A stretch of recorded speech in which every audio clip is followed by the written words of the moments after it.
Olá pessoal, a gente está de volta então para o segundo bloco de dúvidas e questões relativas ao imposto de renda aqui no nosso Papo CEF, né? Vamos falar agora sobre despesas médicas, que é um assunto bem importante e que as pessoas geralmente têm muita dúvida. Eu posso colocar as despesas médicas? Que tipo de despesas posso colocar? Tem limite de valor? Bom, a despesa médica, segundo a nossa legislação, ela não tem limite de valor. Então, se você teve despesas médicas no ano de qualquer valor, você pode colocar essa despesa na sua declaração de imposto de renda e ela vai diminuir o seu imposto a pagar se a sua declaração for completa, né? Mas você tem que ter alguns cuidados. Primeiro, você deve cuidar com declarar certinho o nome, né, CPF do médico, dentista, psicólogo ou fonoaudiólogo que você tenha. E se for clínica, também cuidar lá com o CNPJ da empresa e o nome certinho dessa empresa. Outro detalhe importante, cuidar com o valor. Então, se você teve mais do que uma despesa, soma certinho, confere essa soma e informa o valor certinho lá na sua declaração, né?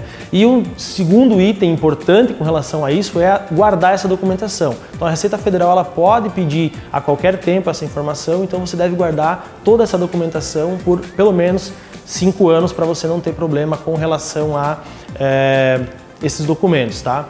Outro ponto que a gente gostaria de abordar também é com relação à pensão alimentícia. Muitas pessoas têm essa questão da pensão alimentícia, ou pagam ou recebem, e às vezes ficam na dúvida, como é que eu posso fazer isso, tá? Se você recebe pensão alimentícia por algum motivo, você deve informar esse valor recebido de pensão alimentícia e oferecer ele à tributação, certo? Declarar ele certinho lá no seu imposto de renda.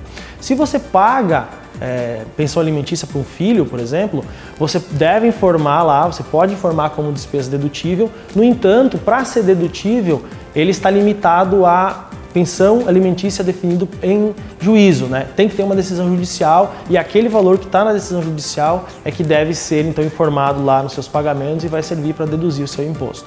O último ponto que a gente gostaria de tratar diz respeito, de forma geral, a cuidado com bens e direitos que a gente tenha e também dívidas ou empréstimos contraídos. Muitas pessoas ficam na dúvida, eu tenho que lançar tudo? Não, o que eu tenho que trazer lá como bens e direitos e informação de dívidas? Olha, você deve declarar todos os seus bens e seus direitos que você tenha, né? E também cuidar com os valores de dívidas. Por quê? Porque a Receita Federal ela acompanha essa movimentação de bens e ela faz sempre uma análise em relação ao que você tinha no ano anterior, o que você tem no ano atual, ao final do ano, por exemplo, 2016, e ela avalia a sua variação patrimonial. Então você tem que ter, a sua renda tem que ser compatível para justificar essa movimentação patrimonial que você teve no período. Inclusive, se você vendeu algum bem ou comprou, fazer informação lá, descrever certinho de quem você vendeu, para quem você vendeu, qual é o CNPJ, o CPF, nome bem certo, aí você não vai ter problema nenhum com o fisco.